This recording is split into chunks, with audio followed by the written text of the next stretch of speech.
You have 30 seconds to look at questions 1 to 5.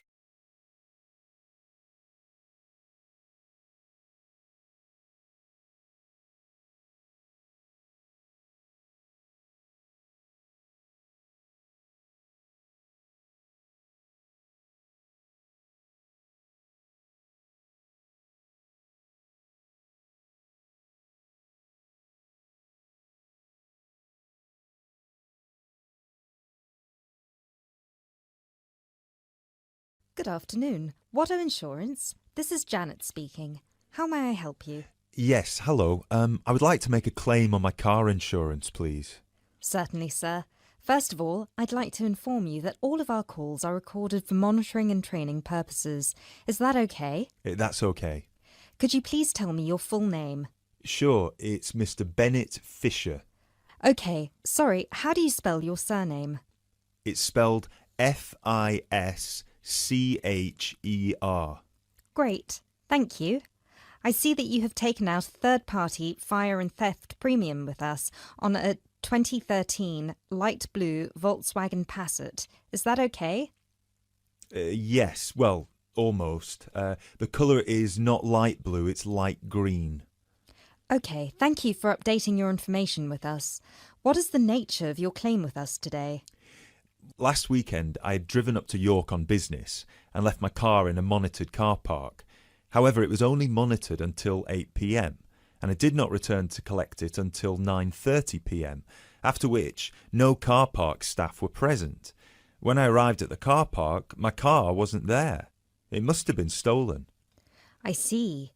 Were there any valuable items left in your car which could have been seen from outside? Well, I had recently bought quite an expensive radio for my car, but the front panel is detachable, and I always stow it in my glove compartment. So, no, there wouldn't have been anything valuable on display. Okay, Mr. Fisher. Thank you for that information. I'm going to send you some forms through the mail for you to fill in. Before I can do that, I need to ask you a couple more questions. Is that okay? Of course.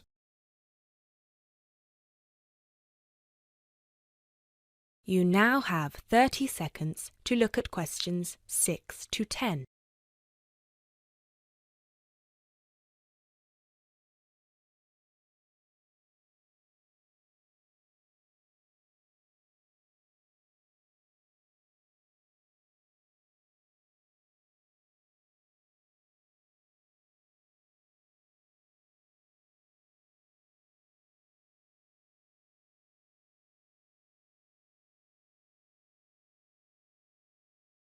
Thanks, Mr. Fisher. First of all, could you let me know your policy number, please? Of course. I have it right here. It's G34C245. G34C245. Thanks. And the type of claim? Shall we say stolen car? Yes, the car was definitely stolen. I reported it to the police immediately. I actually have the report number here if that's of any use. No, not right now. But keep hold of that as we will need to see a copy of the police report eventually. Which police station did you report the offence at?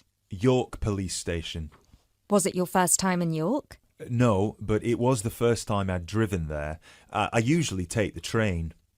Were you aware that the car park was only manned until 8 p.m? No, I was not aware of that.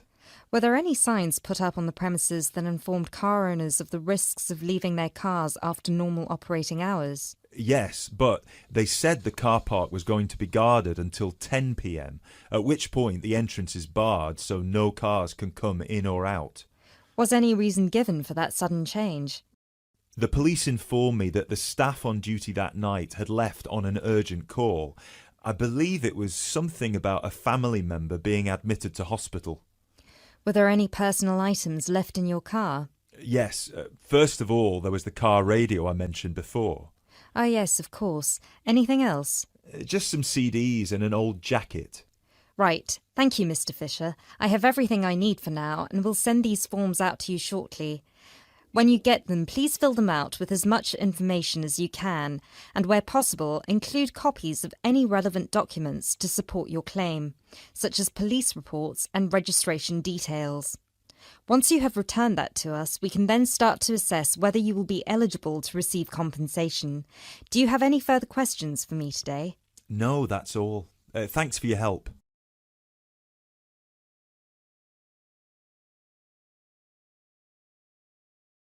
That is the end of part 1. You now have half a minute to check your answers.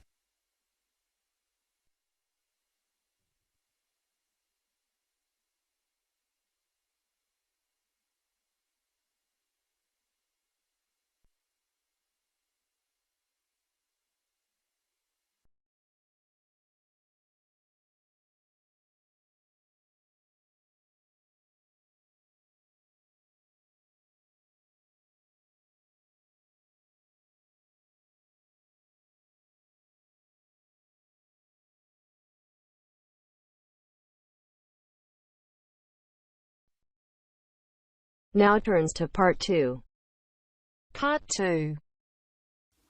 You will hear a recorded message giving information about an area where tourists can visit to taste local food. First, you will have some time to look at questions 11 to 13.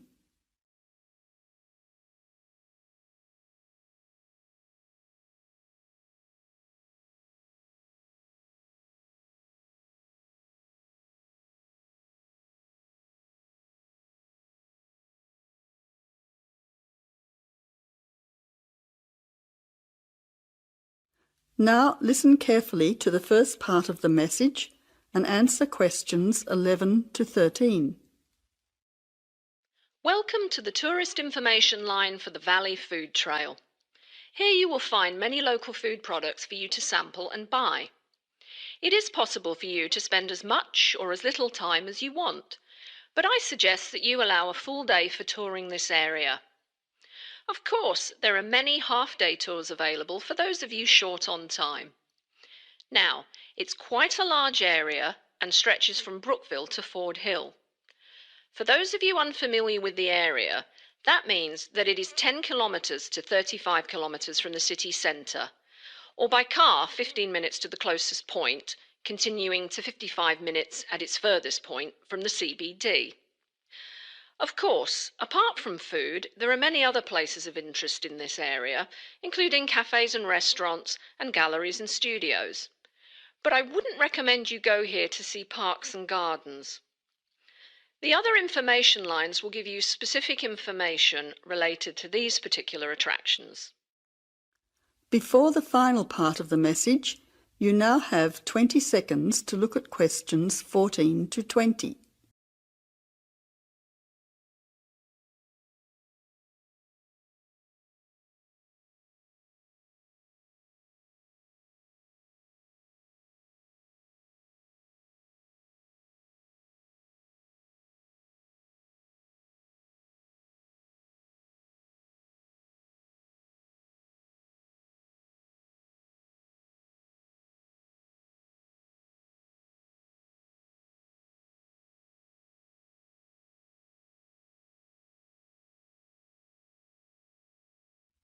Now answer questions 14 to 20.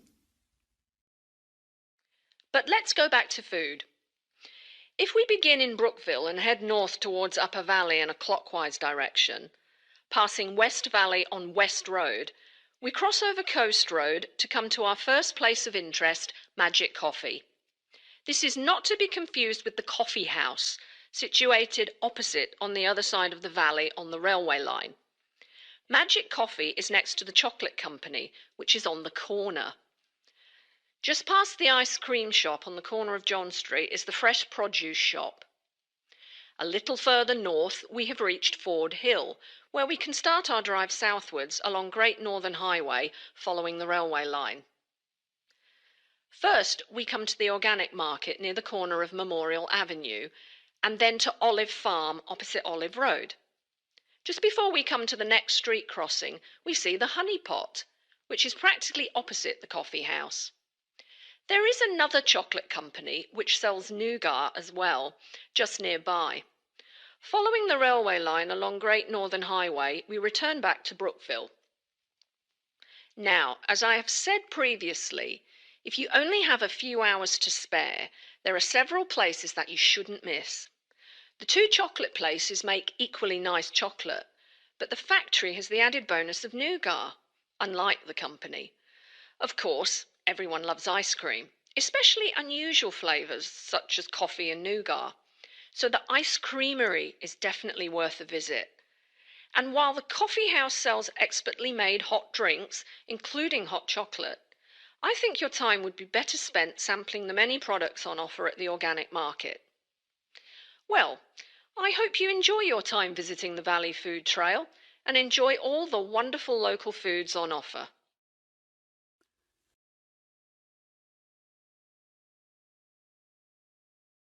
That is the end of part 2. You now have half a minute to check your answers.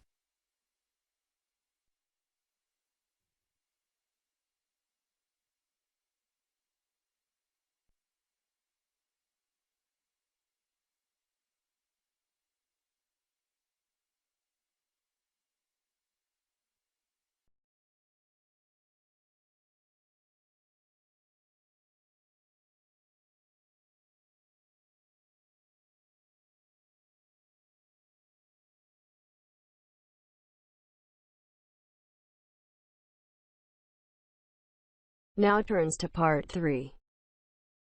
Part 3. You will hear a conversation between two students who will discuss a project they're working on together. You have 30 seconds to look at questions 21 to 27.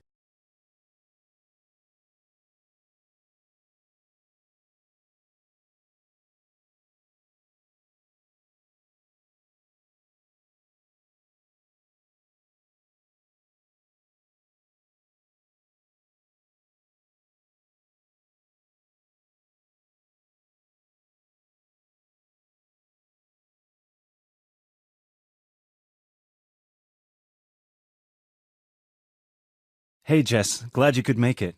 We've got a lot to discuss. Hi, Matt. Yes, sorry I'm a bit late. I did bring all my notes with me. Yes, me too. Where shall we start? Well, I think it would be a good idea to clarify our objectives just one more time. Yes, good idea. Okay, here we are. We need to record, photograph, and identify the plant species in 10 1-square-meter plots. Does it say anything about where these plots should be and how they should be laid out? Ah, here it is. It says that all the plots need to be no more than 10 meters apart. And how do we choose them? Ah, this is the fun part. I remember this. Here we are. Make a 1-meter square frame using bamboo sticks available from the department stores. Yes, we've already done that. I know, I'm just reading the whole section. Okay. One person stands roughly in the middle of the chosen area and throws the frame. The other person uses a tape to mark out the square where the frame landed and returns frame to thrower. The thrower then turns a few degrees on the spot and throws again. The thrower must turn slightly after each throw and vary the force of the throw until after the 10th throw they are pointing in almost the same direction as the first. That sounds a bit complicated. That's only because it's all in writing. It's just a simple throw, turn, throw, turn, throw, turn until we have 10 squares. And I guess you want to do the throwing. Well, if you don't mind. I'm sure you'll be more accurate at marking the squares. Yes, I am sure I am, and I'm sure you've got a stronger throwing arm.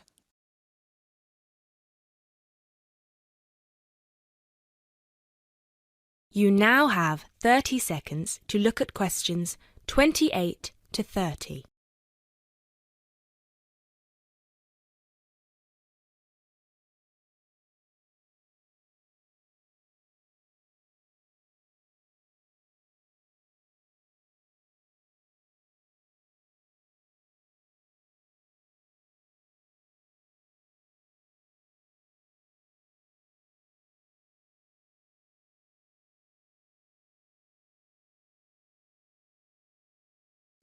Okay, good. We've got that sorted. Now we need to decide where to go. Yes, I've been thinking about that and I've brought the map. Ah, well done. I forgot mine. Now, I've identified 3 possible locations, but they've all got some disadvantages. Okay, fire away. Well, the area around this lowland marsh could be interesting. There'll be a lot of interesting water plants here. Looks good, but what's the problem? Mainly that it's already a designated nature reserve, and I think there's already been a lot of research done here. Ah, I see. Well, I'd rather do something that's new and can be useful. I agree. That's why I identified this area further west. See, here, behind the beach. Oh, yes, I see. That area there, where it's flat, but quite high. Exactly. If you look a bit further inland, you'll see that there are hills which will protect that area from strong north winds. I see. Excellent. But what's the problem? Just that it may not be very interesting. We know that the geology there is not conducive to a wide variety of plants. I agree. So what's your last idea? Well, I think this one is a bit of a winner, although I did want to show you the other 2. Look up here, on the north coast. Where? See this bay? Well, I know that there's been quite a lot of studies done here, but a bit further to the east, behind this headland. No one has ever looked at that. Well, I certainly couldn't see any studies. That is interesting. And the plant life could be a bit different because of the shelter from the wind the headland provides. Exactly. Brilliant, Jessica. That's a great idea. We'll go there. Thanks. Now all we have to decide is when is a good time. Well...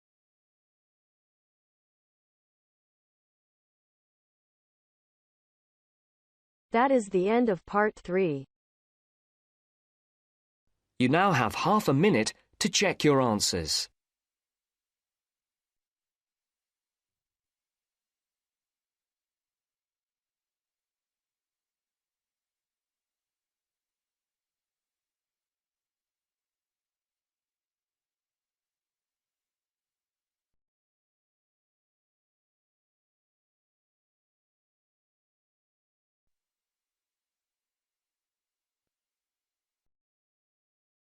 Now turns to part 4.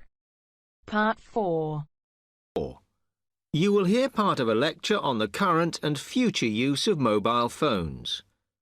You now have 30 seconds to read questions 31 to 35.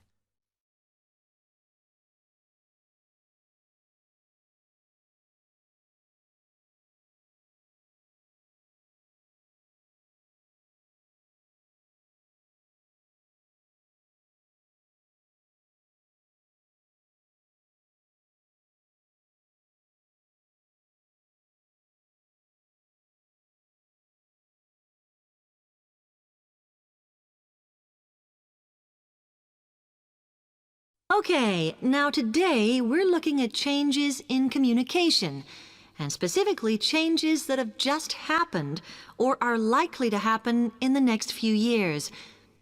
Key to this is the mobile phone, which is increasingly being seen as an all-purpose system rather than just a phone.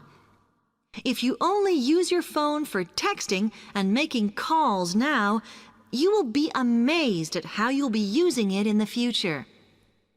The technology has been developed for a range of other uses. For example, phones could be used so that if you are meeting someone and they get lost, you could send them a map of your location to help them. This will save all those complicated explanations over the phone and our poor friends or colleagues trying to drive and find out where they are at the same time.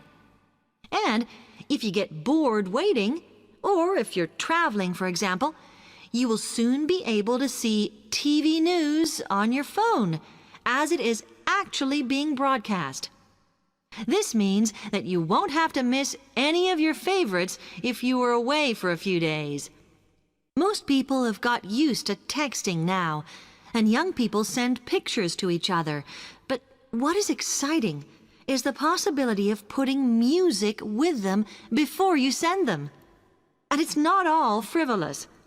Phones are going to become even more critical in business and education.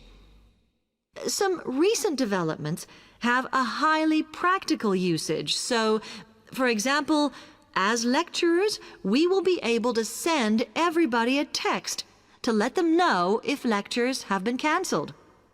And the new phones could have a further use in education, as well as business, as they will enable us to go to any destination, such as when we are doing a field trip, for instance, and from there to send data directly to a computer so that we can access it when we get home. This means we will no longer be limited by what the phone can store. You now have 30 seconds to read questions 36 to 40.